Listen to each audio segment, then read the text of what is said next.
oh my God, don't do that. That could And it's that could always ruin in it. the name of purity, which is interesting, right? The purists of any tribe Absolutely. are those who Yeah. feel called to protect the original vision, the original mission, and they will fight to the death to preserve purity, as if there is something inherently important about purity when it comes to information, which is already a curious fantasy.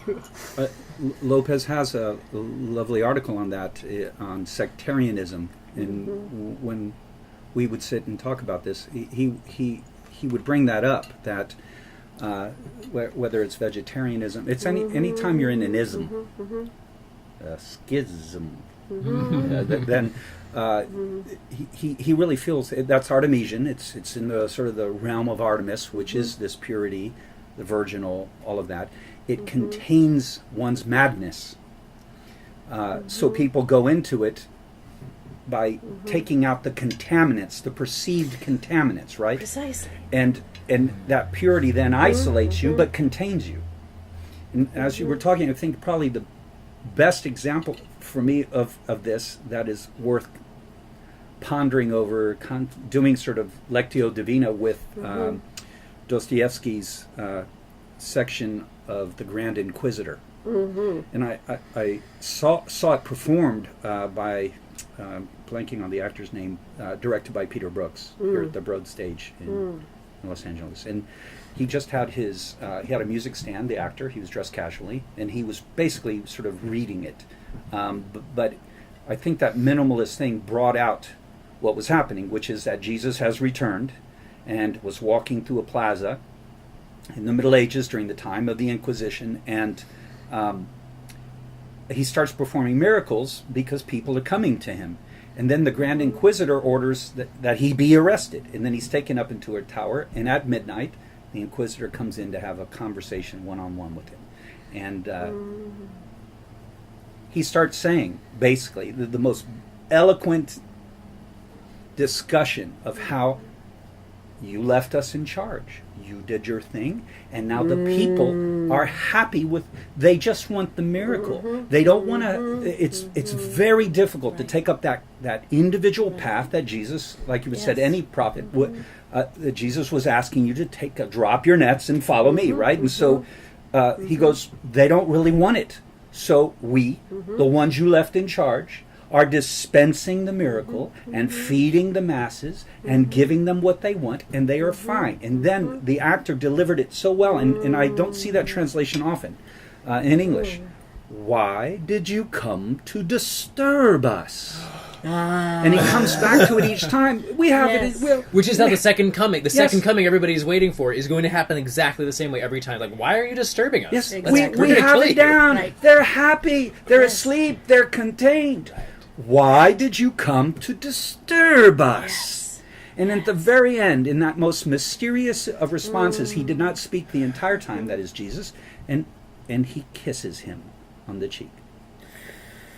His answer is a kiss, which leaves you to contemplate perhaps the healing of any schism, and all of that, again, is eros. It's where love shows up again. But it's also the kiss of Judas. It's always the betrayal. The disturber is the betrayal, and the one who will not be disturbed betrays the original mission. So in the moment of eros, they are betraying each other as well, as it must be. As it must be. Betraying perhaps the ego again. Right? Because in that betrayal, you're going back towards this authorization or connection with the Godhead. Now, is that universal across other faiths as well? Or is it just No, I in was Jesus' picking up story? on the It's just the Judas, Jesus story. Right. and the kiss Right. that signals he is the one to be taken.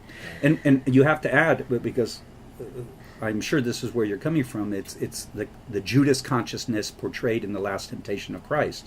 Yes. Katsunsaki's sense of Judas, which Yes. is a very conscious Judas that loved Jesus so much that he's I capable will of betraying. instigate this. Your final act, your greatest moment. Yes. Someone must set it in motion. Which Jung then had to take up when he saw the shedding. It's excuse me, I know it's really- Shedding? but we're Shedding.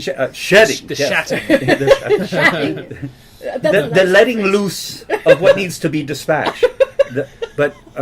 But we need to speak in Dionysian terms. It can't all be Right. ethereal, Right. intellectual talk. Or we have to get down into the get gritty here. bodily, dispatching. Yes. But that he has this vision, and he needs to be true to that vision, and disturb and betray his father, who Yes. was a pastor, and Right. that The whole religion that was lineage. inherited. And Right, so right, by right, turning right. away from the church, by saying there's a new message, a deeper message, it was a horrific betrayal. You can feel the tension and the suffering of his schism from his inherited treasure. And in my conversations with my wife Anahit, who's here in spirit, as she was individuating out of sort of the Armenian culture, and we took up these kinds of conversations based on dreams, it is the one who possibly, if it's being done with that kind of call to consciousness, the one who leaves, who disturbs, who betrays, and then the community, whatever community it is, thinks you've betrayed them.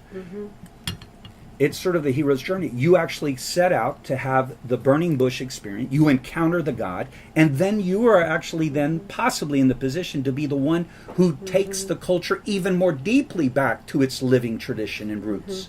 So you end up being the most deeply loyal to the spirit, the living spirit of any group, having the courage to leave when you need to, find the source, the root, the originating experiences. Again, the burning bush, any of those miraculous epiphanies that happen every night in your dreams, if you're tracking them, and returning with that vision in an act of love. A friend of mine loves Jonathan Livingston Seagull, and that's all about Jonathan. Right. The seagull leaving the flock, the one and the flock ostracized. attacking, and then returning to some extent to really serve. You know.